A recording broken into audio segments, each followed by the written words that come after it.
Well, good day, everyone. Welcome to the 20th of April, 2020. This is your daily dose. I appreciate you coming out today. My name is Edward Benish. If you have not joined us before, welcome, and it's great to have you here. I'm the minister of the Pinellas Park Church of Christ in Pinellas Park, Florida. We gathered together in this format for the COVID-19 kind of a response by the church. We have been meeting online. We meet every Sunday morning for our morning worship. We meet every Sunday evening for worship as well, and then Wednesday, and then each day at noon we come together for this presentation of the Daily Dose of Pinellas Park Church of Christ, a little daily dose of God's Word as well. And for the last at least couple of weeks, we've been in the book of James, just kind of skipping around, not really going through it in any kind of chronological or verse by verse way, just sort of bouncing around and gaining and gleaning some of the wisdom that we can find in that book. I encourage you, if you are with us today and you have some prayer need, if you would, go ahead and put that in the chat, whether you are in the Zoom room or whether you are on YouTube. Just go ahead and put that prayer request in the chat, and we'll make sure that it gets put on our list that gets sent out. Typically, about every Tuesday morning, we send out our weekly bulletin, which is now kind of gone to an online format with the COVID-19. But we put that out about every Tuesday morning. So give me your prayer requests. Make sure that, and we'll make sure that that gets out. Get a lot of folks praying. We've had a lot of answered prayer.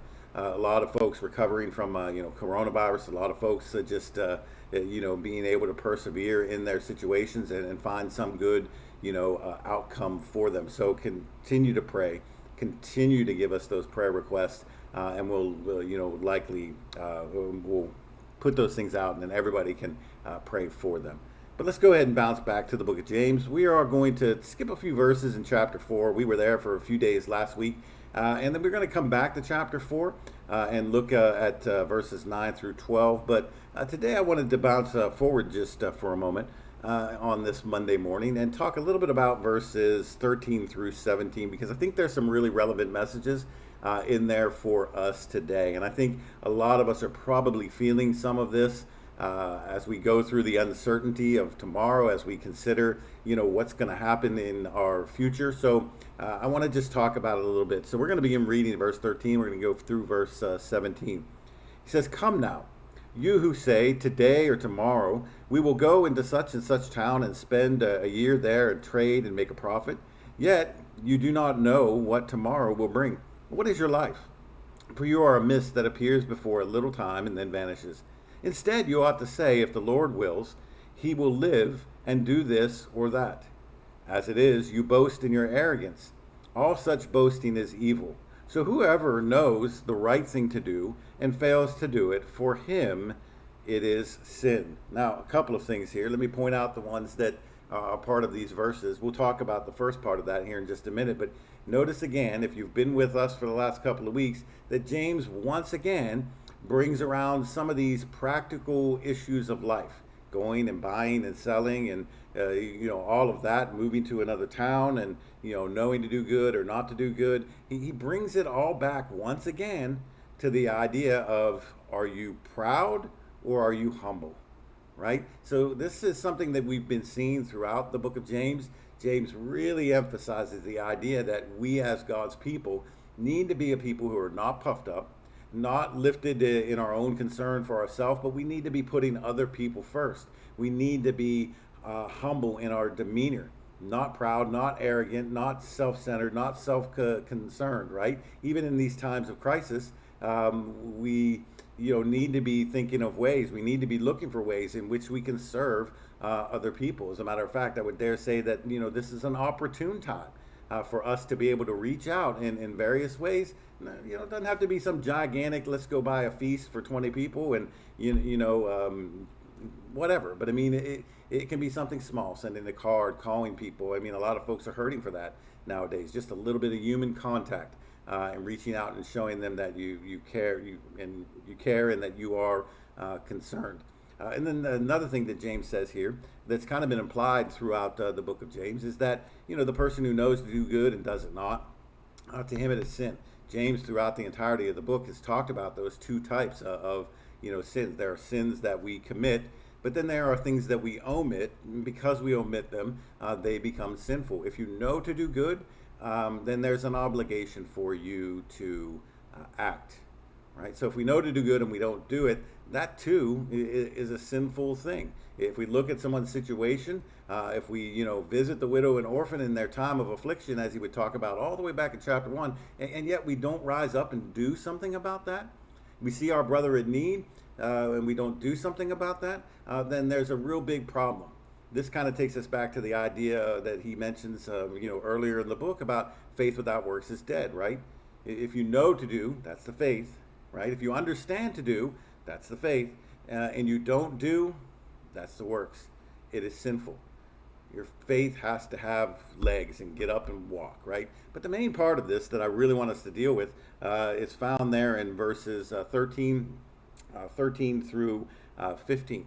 And talk just a little bit about that and some of the lessons that we can draw out. Number one, I think we are, and James is trying to tell us that there is an uncertainty in life. Down to your verbiage, and certainly the action that follows the verbiage. We should always be saying things like, if it's God's will that this happens, it'll happen. Because notoriously, human life is uncertain. I mean, this time last year, I tell you what, go just a little ways back, not even halfway back, go back to Christmas Eve. Where were you? Right? Where were you? I mean, go back to New Year's Day, New Year's Eve. Where were you? And did you ever have any inclination, or did you ever think that you would be living in the situation in which you find yourself now? New Year's Eve, I was thinking about, I got 2 more days left of break before we have to go back to school. And then a month after that, I'm thinking, when's spring break coming, right? And that's kind of how it is. But spring break came and we never went back to school. And here we are, teaching from home and doing worship services and these daily doses, from a computer in my living room. Right? I never would have guessed that this is where I would be. But, he goes even further. He even talks about your life as if it's a vapor, and meaning that, it's like a cloud. It's like a wisp of smoke that one minute you see it and the next minute it's gone. So he's not just talking about uncertain things happening. He's talking about your life as a whole, whether you're alive or whether you're dead. It's a very uncertain thing. And then he calls us to essentially think God, right? Today or tomorrow we go into such and such town and spend there and trade there and make a profit, and you do not know what tomorrow will bring. What is your life? For you are a mist that appears a little time and then vanishes. Instead, you ought to say, if the Lord, right? We got to remember God. We got to remember, all right, we are accountable. And there's a reason why he uses the word Lord here. Lord is, the word that we use when we want to talk about authoritativeness. There's a Lord of the house. There's an authority. There's a master of the house. And if we go around the master and we pretend as if our life is our own and we're only accountable to us, then there's a real big problem with that. We ought to constantly remember God. What does God want us to do? What is his plan for me? What would he have me do? It's like the old, movement a few years ago, the what would Jesus do, thing. Well, I mean, it got a little bit, kind of out of hand and crazy with the T-shirts and the water bottles and the bracelets and, all of that stuff. And yet nobody ever really got around to asking the question, what would Jesus do? But the question is legitimate. What does Jesus do? Or what did Jesus do? And what does he want you to do? Because he wants you to do something. He doesn't want you to sit there, obviously. James ends by saying to him that knows to do good and does it not, to him it is sin, right? So you're supposed to do something, but what is it you're supposed to do? We have to constantly go to God. Why? Because your life is uncertain. And number 2, we must depend upon the divine in order for us to exist and exist in this world in a profitable way, right? If it's all about just the buying and the selling and the things and the stuff and all of that, and we never give thought to eternal, right? It all comes back to God. God is spirit, wants people to worship him in spirit and in truth, right? John chapter 4. But the whole point there is God is spirit. You have a spiritual side. Your authority for living this life is a spiritual being. And you will go and you will stand in front of him one day. So not only is your life here uncertain, your life in the next is certain.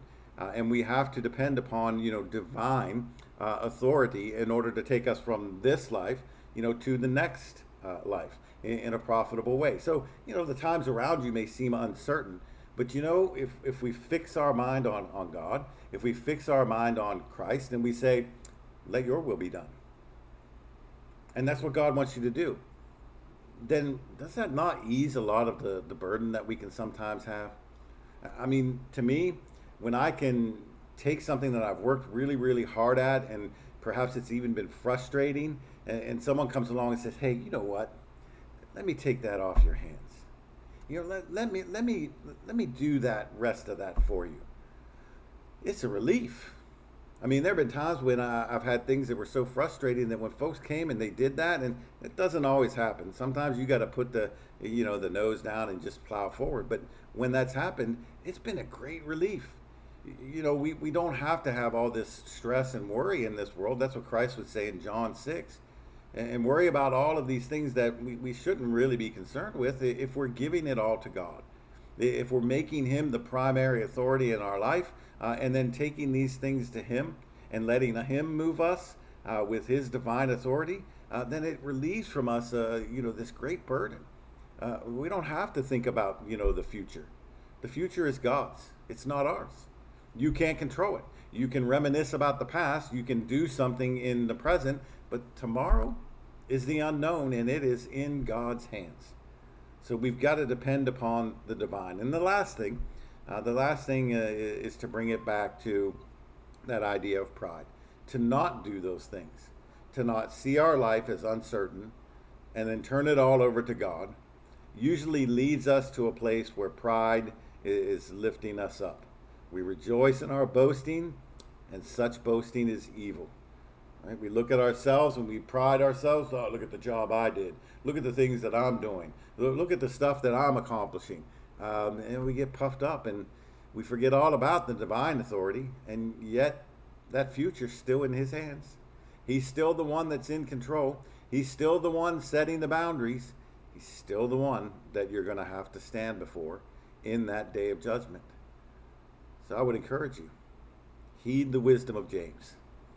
Look at your life, realize it's a vapor, but it is the time that you have now to prepare for that future that is indeed coming. When we all stand before that divine authority, and we all have to give an answer. I mean, that's what Paul wrote in 2 Corinthians chapter 5 and verse 10. We're all going to stand and give an account of how we lived our lives, the deeds done in the body, out of the body, right? All of those things we have to give an account for. I appreciate your time and attention today as we go through the book of James. I do hope you are enjoying it, and I suggest that you come back tomorrow. We'll continue with our study of the book of James. Well, really not so much study as in kind of looking at some of the practical things that James brings to us, like remembering that there is a spiritual side to who we are. There is a divine authority, and we must submit ourselves to that divine authority so that he can take control of that tomorrow for us. But this has been your Daily Dose.